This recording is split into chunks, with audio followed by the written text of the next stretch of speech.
따돌림 괴롭힘 사건이 발생했을 적에 대처하는 방법에 대해서 얘기를 한번 해보도록 할게요. 일단은 부모님도 부모님끼리만 만나지 말라고 그러지만요, 선생님도 아이들 절대 저희가 삼자대면 하지 말라고 합니다. 여기에서도 문제들이 많이 벌어지게 된다는 겁니다. 한번 제가 이제 예를 들어볼게요. 이제 아이가 엄마가 자꾸 물어보니까 이야기를 했어요. 그래가지고 선생님한테 엄마가 도움 요청을 했어요. 그럼 선생님들은 어떻게 하세요? 양쪽으로 애 둘이 불러다 놓죠? 그럼 그 아이한테 이제 가해학생한테 얘기를 하는 거야. 야, 너 이거 어떻게 된 거야? 걔 당장 뭐라 그래요? 장난이었어요. 그래요. 그러면 어떻게 해요? 피학생 보고 물어보면은 피학생 거기서 아니요 소리 못하죠.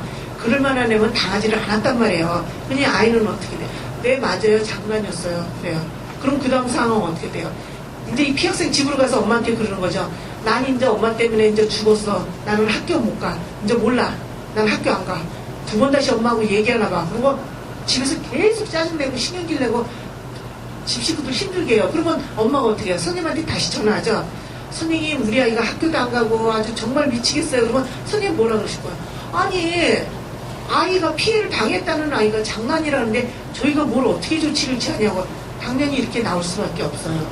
그래서 어떤 경우에도 이게 아주 극단적인 위기 상황 아니고는 저희가 아이들 양쪽으로 저에게 삼자대면하지 말라고 저희가 절대 선생님한테 이거는 당부를 드립니다. 그리고 일단은 저희가 양쪽 부모님을 다 소집을 하라 그러는데요. 다 알려서 소집을 하는데, 근데 그 전에 하나 선생님이 하셔야 될 게 있습니다. 그건 바로 뭐냐면 저희가 꼭 증거자료를 확보하라고 합니다. 그래서 이제 요 증거자료를 확보해 놓고 나서 일을 해야 되는데요. 요 증거자료는 다음 편에 겹치기 때문에 그때 좀 상세하게 좀 알려드리도록 하겠고요. 그리고 선생님이 하나 조심하셔야 될 게, 가해학생 부모님한테 바로 부모님한테 그 자리에서 책임을 묻거나 저기 어떤 원망을 해서는 안 되는 겁니다. 그렇게 되면 이 가해 부모님도 딱 문을 닫아 걸고선 공격적으로 나오면 되는 거예요. 그래서 일단은 가해 부모님도 위로를 해드려야 돼요. 지금 정말 힘드실 거 압니다. 지금 부모님 마음은 오죽하시겠습니까? 그렇지만 또 한편으로는 이 피해 부모님의 입장에서 볼 적에 그 부모님의 고통은 오죽하시겠습니까? 근데 자식 키우는 입장에서 정말 진심 어린 사과를 해주셔서 그 부모님의 분노를 가라앉게 해주시고, 그리고 아이가 다시는 가해하는 행동을 하지 못하도록 철저하게 아이를 갖다 교육을 시켜주시겠다 약속을 하면 저희도 원만하게 저에게 중재가 이루어지도록, 화해가 이루어지도록 중재를 들어가겠습니다 하고서 하라 그러는데요. 근데 이때 증거자료가 없이 가해 부모님한테 얘기할 경우 거의 인정 안 하시죠? 그래서 사건이 더 확대되게 된다는 겁니다. 그래서 이 증거자료는 반드시 확보를 해야 되고요. 그리고 이때는 가해 부모님한테 저희가 재발방지용 각서를 받으라고 합니다. 근데 이제 이 내용은 어떻게 쓰느냐? 차후에 이런 일이 또 발생 시엔 모든 책임을 부모인 내가 지겠다. 밑에 한 줄을 더 다는 거예요. 다른 아이들을 시켜서 사건을 발생시켰을 경우 그 부분까지 책임을 지겠다 해서 이제 다른 아이들을 시키지 못하도록 이걸 장치를 거는 건데요. 근데 이게 사실 각서가 큰 의미가 있는 거는 아니에요. 이걸 각서를 안 받아놓더라도 나중에 다시 문제가 발생을 하면 그 아이나 부모는 처벌을 할 수 있습니다. 근데 저희가 이걸 굳이 오늘 받고자 하는 거는 바로 뭐냐면은 저희는 이게 처벌이 목적이 아니라 재발하지 않도록 하기 위해서 요거를 하는 건데요. 요거는 부모가 스스로 썼다는 것 때문에 심적 압박이 오죠. 그래서 각성제 역할이 되는 거예요. 그래서 가정 내에서 아이를 한 번이라도 더 관찰하고 아이를 갖다가 좀 교육을 시키도록, 관리시키도록 하기 위해서 이 부분에 대해서 집어넣고요. 그리고 합당한 처벌에 대해서 한번 얘기를 해볼게요. 저희가 반드시 부모님하고 상의를 해서 가해학생들 처벌을 해주라고 합니다. 이건 왜 그러느냐? 저희 실질적인 사건으로요. 한 젊은 청년이 자살을 했어요. 근데 이 아이가 학창시절에 반아이를 너무 괴롭혔어요. 그래서 반아이가 자살을 해버렸어요. 근데 당시 피학생의 아버님이 이 아이를 용서를 하셨습니다. 근데 저희 그거로 끝나는 줄 알았어요. 웬걸요. 세월이 10년이나 다 돼가지고 얘 군대 갔다 와서 대학 졸업하고 직장도 1년 대기업을 들어갔더라고요. 그런 상태에서 얘가 돌연자살을 해버린 거예요. 근데 이게 왜 그랬나 했더니 이 유서에 써놓은 내용을 보니 자기로 인해서 누가 그렇게 고통 속에 죽어갔는데 나 혼자 행복한 게 너무 미안하다 했어요. 그러니까 철 들어가면서 엄청 고통에 시달려왔던 거더라고요. 근데 당시 심리학자분이 이 사건을 평가하기에 그때 이 아이한테 합당한 처벌을 해줬다면 얘는 죄의식을 어느 정도 벗었답니다.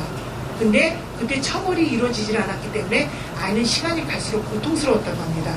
그래서 아이들이 뭔가를 잘못했을 적에 반드시 미약 하나만 해도 처벌을 해줌으로 해서 아이가 반성의 기회도 주지만 죄의식이 희석되도록 반드시 이 부분은 만들어주라고 합니다. 자, 그리고 이때는 아까는 간접교육이었죠. 이번에는 반전체 직접 교육을 시키라고 합니다. 왜냐? 아이들이 싫어하는 것 중에 하나가 바로 뭐예요? 부모님이 학교 불려오는 거잖아요. 그래서 그거를 이제 활용 차원에서 이렇게 반전체 직접 아이들한테 해결에 대해서 이야기를 해주라고 합니다. 자, 폭력사건이 발생했을 경우에요. 요건 사고 당일로다가 바로 증거자료를 확보하셔야 됩니다. 이렇게 따돌림이나 지구 같은 경우에는 이렇게 꾸준하게 관망을 하면서 증거자료를 확보해야 되지만요. 드러나지 않게 하지만 폭력사건이 발생했을 적엔 바로 드러내서 당일날로다가 증거자료 확보해야 됩니다. 이 증거자료가 확보되지 못하게 되면은 되게 보면 학교폭력 소송이 오랫동안 가는 거는 이건 증거자료가 없기 때문에 그러는 겁니다.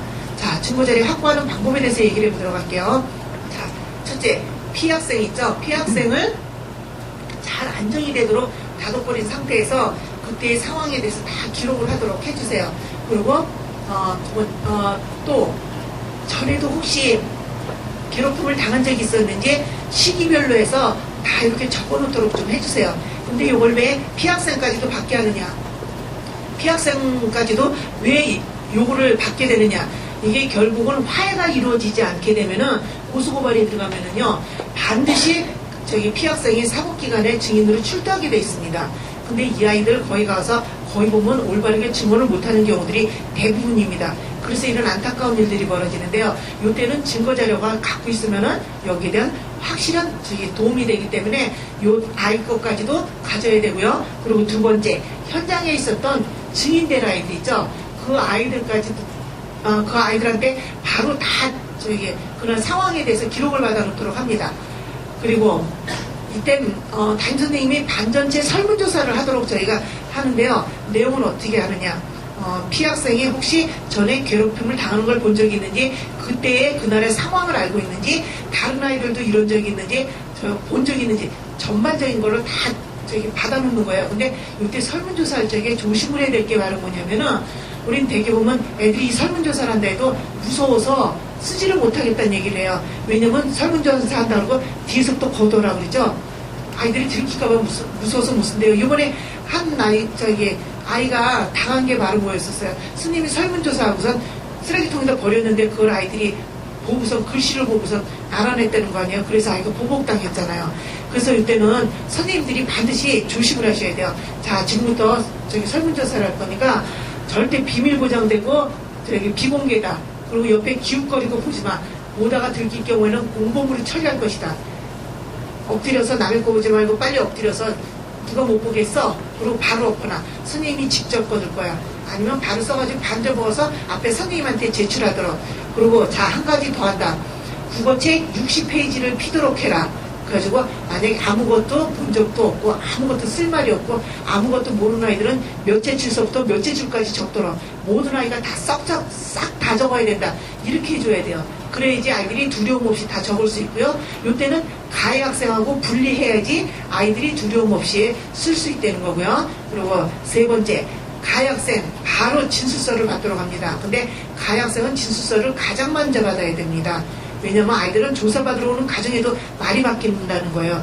그래서 가장 아이들한테 시간적 여유를 주지 말고 빨리 써야 되고요. 그리고 한 선생님은 바로 아이를 데리고 병원으로 갑니다. 병원으로 가가지고 치료를 하고, 그리고 치료를 하고 진단이 어떻게 나오나 이거를 다 껴놓으셔야 됩니다.